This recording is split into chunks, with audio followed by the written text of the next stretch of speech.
1:3 tusikie kitu cha kwanza ambacho tumepewa na Elohim na ambacho tunafaa kukitunza ni kipi ama ni kitu gani. Jude 1:3.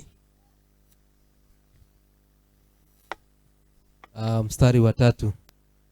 Wapenzi, nilipokuwa nikifanya bidii sana kuandikia habari ya wokovu ambao ni wetu sisi zote, naliona imenilazimu kuandikia ili niwaonye kwamba muishindanie imani waliokabidhiwa watakatifu mara moja tu.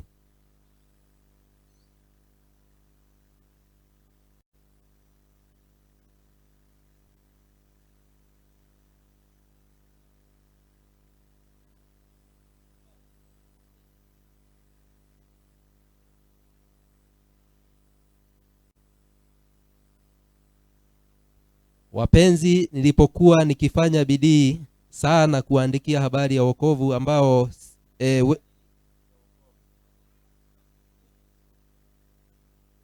wokovu ambao Kwa hivyo katika huu mstari wa kwanza tumeambiwa aje? Na nani mwandishi kwanza wa kitabu hiki? Ni Jude mwenyewe. So hebu turudie tena.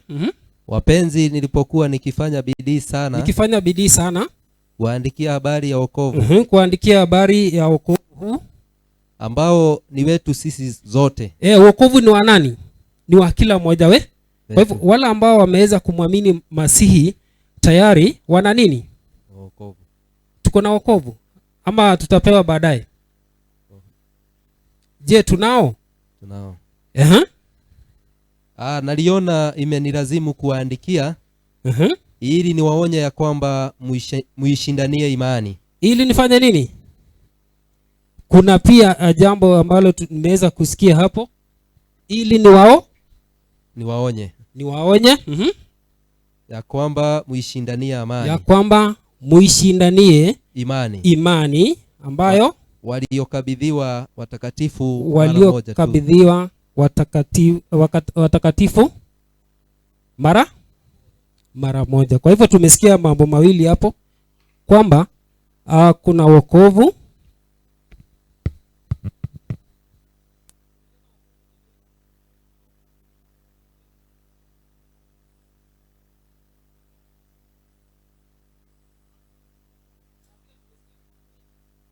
kuhusu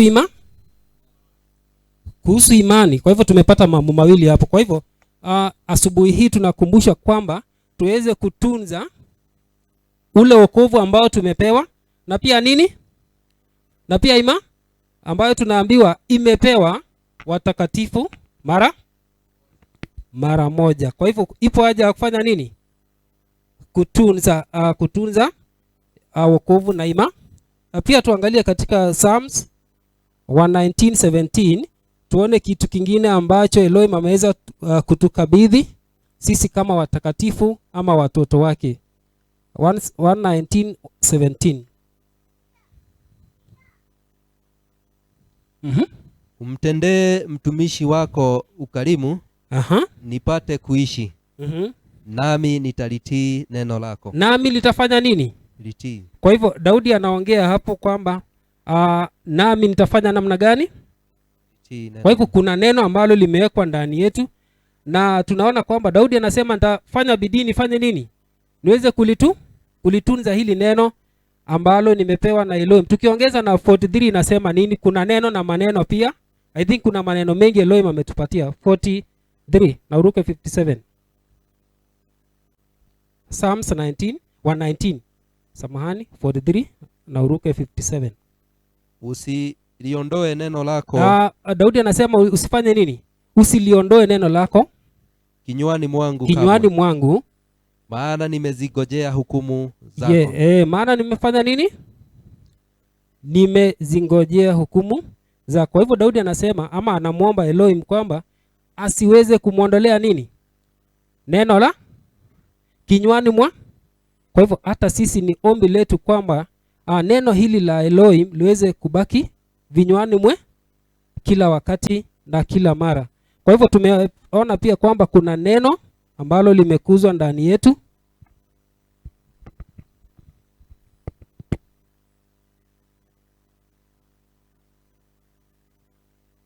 Kwa hivyo kuna neno na na yote yametokana na Elohim, na yale maneno ambayo tumepewa na Elohim pia tufanye nini? Yaweze kukaa ndani tusiachilie. Lile neno ambalo limewekwa ndani yako uweze kushiki bila kuachilia. Pia tuangalie tukiwa katika Psalms 119, hebu tuangalie 45 kuna nini pia tumeambiwa tutunze kama Wamasihi. 119:45. Nami nitakwenda panapo nafasi, kwa kuwa nimejifunza mausia yako. Amejifunza nini? Mausia ni kama precepts kwa Kiingereza. Kwa hivyo Elohim ametuhusia kwa mambo sijui kuhusia mtu tunaweza elezea aje? Kuhusia mtu mausia, kumpa mtu mausia ni kama kufanya nini? Ni kama Kwa hivyo Elohim ametuhusia kwa njia nyingi, ametupa mawaidha kwa mambo mengi, na yale mausia yanafaa yakae ndani yetu pia. Kwa hivyo tuko na precepts ama mausia, na pia tuko na nini 1946. Twende haraka hivyo. Nitazinena shuhuda zako mbele ya wafalme, wala sitaona aibu. Yes, kuna nini? Kuna shuhuda, na Kiingereza I think shuhuda ni kama statutes ama testimony. Ukiangalia kingine usema statutes ama testimony. Kwa hivyo kuna zile shuhuda ambazo tuko nazo na zinafaa zikae wapi? Ndani yetu. Na mwisho tuangalie 1926 tuone ni nini kingine tumepewa.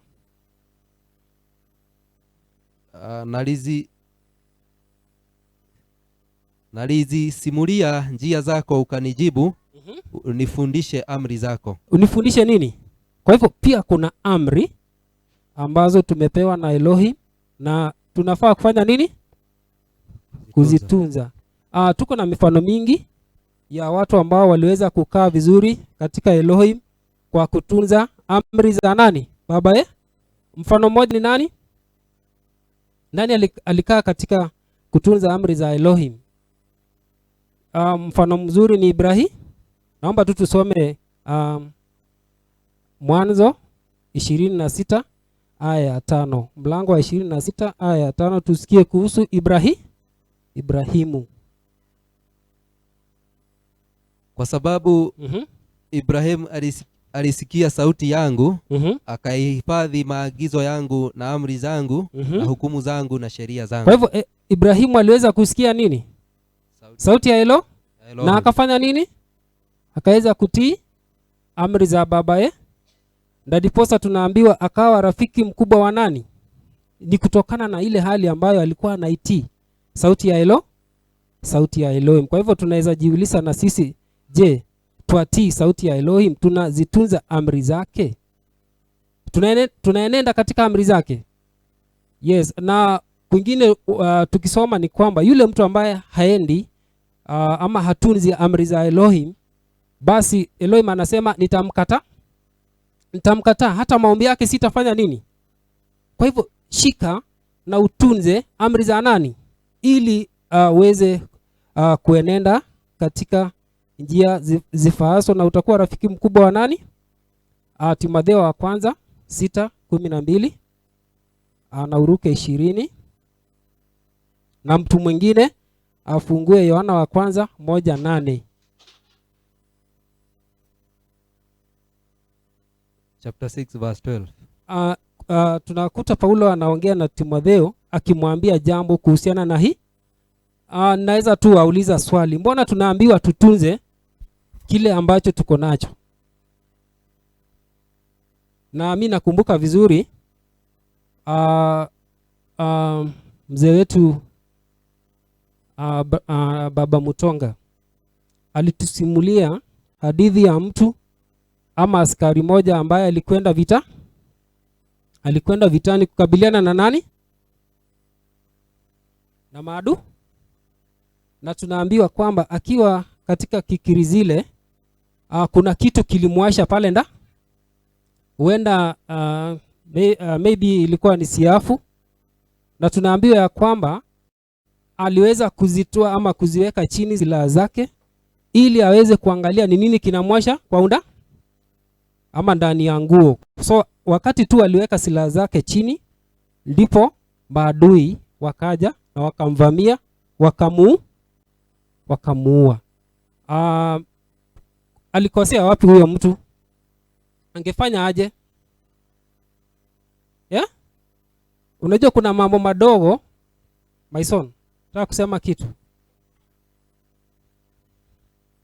Maison amesema angevumilia. Kuna mambo madogo ambayo yanaweza kuingia katika maisha yetu na tukachukua wakati mwingi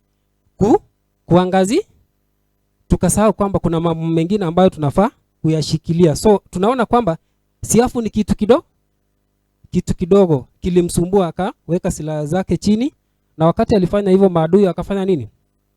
Si kama hata na sisi hii imani ambayo tumepewa lazima tuangazie na kuachana na mambo madogo ambayo yanatukumba katika maisha yetu ya kawaida. Hebu tusomewe hiyo. Kwa nini tunashauriwa kutunza kile tumepewa? Timotheo wa kwanza 6:12. Piga vita vizuri vya imani. Piga vita vizuri vya imani. Uzima ule wa milele ulioitiwa. Uzima ule wa milele ulioitiwa. Ukaungama maungamo mazuri mbele ya mashahidi wengi. 20 verse 20. Timotheo, ilinde hiyo Timotheo akaambiwa nini? Ilinde hiyo imani. Usijiepushe na maneno yasiyo ya dini. Na ujiepushe na nini? Maneno yasiyo ya nini? Ya dini. Kwa hivyo Paulo anamshauri Timotheo kwamba aweze kuilinda ile imani aliweza kupewa na nani? Na tunaweza jiuliza kwa nini mtu anakumbushwa ama anashauriwa hivyo? Yohana wa kwanza 1:8. 1 John 1:8.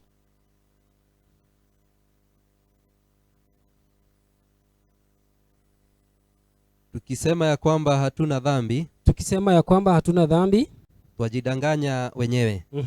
Wala kweli haimo mwetu. Hiyo ni Yohana wa kwanza.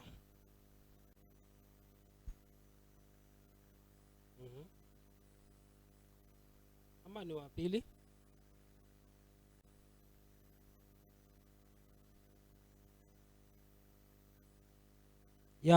Samahani, Yohana wapi?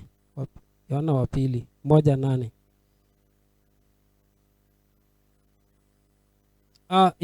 Yohana wa pili 1:8. Inasema nini? Jiangalieni nafsi zenyu. Kwa hivyo tunashauriwa kwamba tujiangalie nafsi zetu. Msiyapoteze mlioyatenda. Tukaambiwa tusiyapoteze tuliyoyatenda, bali thawabu timilifu. Tupokee tukilinda ama tukijiangalia na tulinde ile imani ama ule wokovu ambao umewekwa ndani yetu, basi tutapokea nini? Dawa, kuna reward, kuna nini? Na tukishindwa kufanya hivyo, na mtu alisema si vizuri kusema nikishinda. Yafaa tuseme nini? Lazima tukue na hakika kwamba tutashinda, unless yaje mambo madogo ambayo yanakuja katika njia zetu tukasahau nini? Imani yetu, kama yule askari. Kwa hivyo tutaenda tu kuangalia baadhi ya mambo ambayo yanaweza tufanya tuache imani. Petero wa kwanza 5:7. Samahani, Petero wa kwanza 5:7 tunaambiwa ama tunatahadharishwa vipi kuhusiana na maisha haya ya imani. Huku mkitwika yeye fadhaa zenyu zote, kwa maana yeye hujishughulisha sana na mambo yetu. Muwe na kiasi na kukesha, kwa kuwa mstaki wenyu Ibilisi kama simba agurumaye huzunguka akitafuta mtu ammeze. Yes, tumeambiwa tukeshe. Tufanye nini? All the time. To be sober all the. Tukikosa kufanya hivyo, Ibilisi yu wapi? Anazunguka. Tumeambiwa kama nani? Kwa hivyo tukilegea ama tukisinzia kidogo tu, shetani atafanya nini? Ataingia katika njia zetu na ataweza kutushinda, kwa kuwa tunaambiwa shetani ni mjanja. Ni nini? Sijui kama tunaweza tumia neno mjanja. Kiingereza usema he was the most cunning and craftiest creature, si ndio? So ujuzi wake uko juu na anajua njia ambazo anaweza akatumia ili kukuangamia. That is why saa zingine unakuta mtu amefanya kosa alafu anasema ni shetani. Kwa nini? Kujiangalia. Because tumeambiwa tujiangalie na nafsi zetu. Na huwa tunaambiwa ama Yakobo alitushauri kwamba tuweze kumkataa na kumkana nani? Shetani. Na si kumkana tu kwa maneno ila ama bali ni kwa maombi. Kitu kingine, kuna majaribu ama temptations zikija sometimes katika maisha yetu, unakuta mtu amesema nini? Anafanya nini? Anaachana na imani. Unakuta saa zingine mtu anaingia katika shida, mwishowe anasema hata huyu Mungu haniangalii, hata nikiwa katika njia yake afanye nini? Kwa hivyo tuangalie, kuna majaribu ambayo yanakuja na kutupoka imani. Tusikae kama, kuna jambo ambalo tumeambiwa katika Waebrania, tusikae kama Esau. Esau alifanya aje?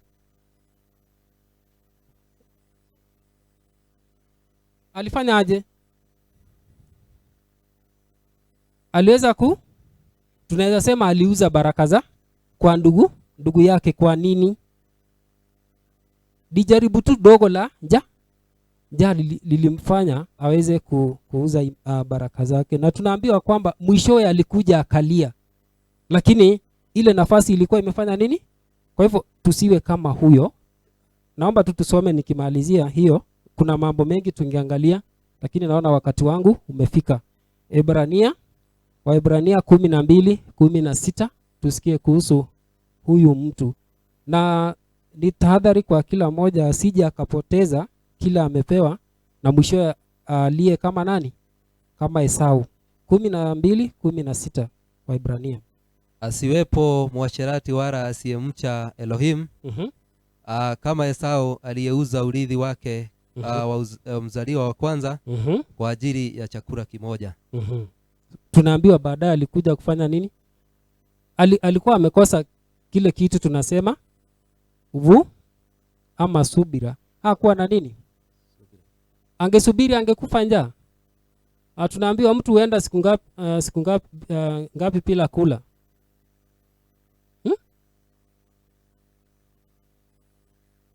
Hakuna mtafiti hapa ameweza kufanya hiyo. Sasa zingine tunaangalia katika mitandao, kuna wanyama hata wanaweza kaa miaka bila kula. Kunguni nasikia anaenda miezi 6 bila kula chochote na ataishi. Na binadamu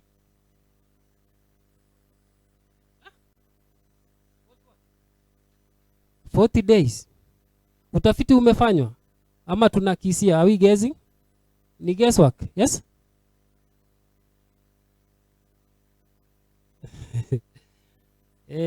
Ticha pale anasema unaweza kaa 40 days lakini ukitumia maji. Sina ufahamu mimi lakini najua kwamba kwa siku moja wezi kufa. Kwa hivyo hebu tuangalie hiyo. Angevumilia, baadaye atafute chakula chake akile lakini angalia sasa, ameacha baraka kwa chakula cha siku moja. Ni kama imani yetu. Nimesema kuna mambo madogo ambayo yanaweza kuja tukaangalia sana na tukaacha nini? Tukaacha imani. Nikimalizia, kuna mambo mengi. Kuna mambo ya environment, na tutasoma tu andiko moja la mwisho. Environment ni nini? Huwa tunasema sisi kama Wamasihi tujiangalie mahali tupo, maana kuna watu ambao tunakaa nao na wako katika mambo yao. Kuna ile desturi wako nayo. Tusipojiangalia kama Wamasihi tunaweza tukajiingiza katika nini? Katika mambo hayo. Nikitoa tu mfano moja, Ibrahimu aliweza kutolewa mahali alikuwa akiishi. Kwa nini? Watu walikuwa waabudu sanamu. Katika nchi ya Wakaldeo ndiposa Elohim ameweza kumtoa pale akaenda katika nchi ya Kanani. Tukiangalia pia Suleimani aliweza kuharibiwa na nani? Na wake zake, akaacha imani ya Elohim. Na kuna mifano mingi. Wakati wana wa Israeli walienda Misri, waliweza kutafutiwa mahali wangekaa. Watoto walikaa wapi? Wana wa Israeli walikuwa wanakaa wapi Misri? A place called, very good, Goshen. Kwa nini? Elohim hakuwa anataka hiyo culture yao ya imani iweze, ama Elohim hakutaka kupotoka katika imani yao na wakajiingiza katika imani ya Wamisri, kwa kuwa wengi walikuwa waabudu sana. Tutasoma neno moja alafu tumalizie. Genesis 46:7-11 na Exodus 5:17. Kwa hivyo tuangalie pia environment, na nikisema environment ni wale watu ambao wametuzingira, ambao wako na desturi zao, na tusipoangalia hata sisi tutapotoka kiimani na Elohim atatukataa. Elohim anasema mkinikataa nami if you disown me, I will also do what? I will disown you. 46:7 na 11. 46. Genesis 46:7 na uruke 11. Wanawe na wana wa wanawe pamoja naye, binti zake na binti za wanawe, na uzao wake wote aliwaleta pamoja naye mpaka Misri. 11. Na wana wa Lawi, Gerishoni na Kohathi na Merari. 11. Hapo umesoma 11. Hebu angalia 24:31. 24:31 na 37. Na uruke 37.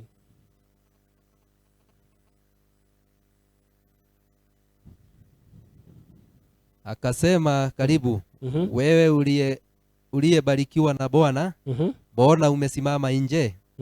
Kwa maana nimeiweka nyumba tayari na nafsi kwa ngamia. 37. Kisha Bwana wangu akaniapisha akisema, usimtwalie mwanangu mke wa binti za Wakanani ambao nakaa katika nchi yao. Ni nani alikuwa akiongea hivyo? Ni Ibrahimu ama ni Isaka? I think ni Ibrahimu. Kwa hivyo alikuwa anatahadharisha mwanawe asije akaenda kuoa kutoka kwa nani? Kwa kuwa alikuwa anajua yale mataifa wako ama yako na mambo yao ambayo hawezi kuingiana na imani yao. Exodus 5:17.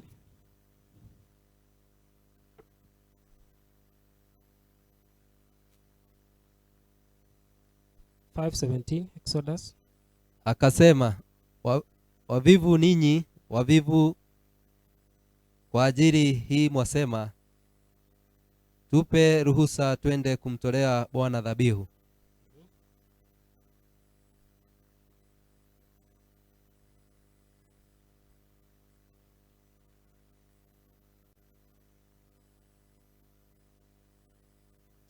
Ni kama hiyo haijasema vile nilikuwa nataka, lakini tukiangalia kwa Wafalme wa Kwanza 16:1 hadi 3 tutasoma, tunaangalia maisha ya Suleimani ambaye alikuja kuharibiwa na nani? So nilikuwa nazungumzia nikimalizia mazingira, na wakati wote ule lazima tukue soba ama tukue makinifu sana, tuweze kujua ni nini inampasa ama ni nini kinafaa katika maisha yetu na ni nini hakifaa, ili tunapokuta watu ambao hawaendi katika ile njia ambayo inafaa, tuweze kufanya nini? Tuweze kukataana na hizo njia. La sivyo ni kama watoto wetu, tusipo waelekeza vizuri, wakiwa shuleni ama wakiwa popote, watapotosha. Na kuna wakati nilikuwa nimewapatia mfano wa mtoto mmoja ambaye aliweza kuwashauri, aliwaketisha wenzake akawashauri kwamba katika kanisa letu huwa hatufanyi hivi vile mmefanyiwa, na ni mtoto mdogo I think alikuwa wa miaka 5, umri wa miaka 5. So unaona huyo mtoto alielekea na anajua ni nini kinafaa kufanya na ni nini hakifai. So alikuwa anawaambia wengine katika kanisa letu hatufanyi hivi na hivi, vile mnafanya nini mnafanya. Kwa hivyo tuangalie pia mambo ya mazingira mahali tupo, tujue ni nini Elohim anataka, ni nini kinampendeza Elohim, na tutaweza kukaa katika njia yake. So mbarikiwe. Naona nimeenda sana. Kwa hivyo hilo neno, hiyo imani, yale mahusia, zile amri ambazo Elohim ameweza kutupatia, yote yaweze kukaa katika yakae ndani yetu, na Elohim ama wakati Masihi atafunuliwa tutapewa nini? Thawabu. Mbarikiwe.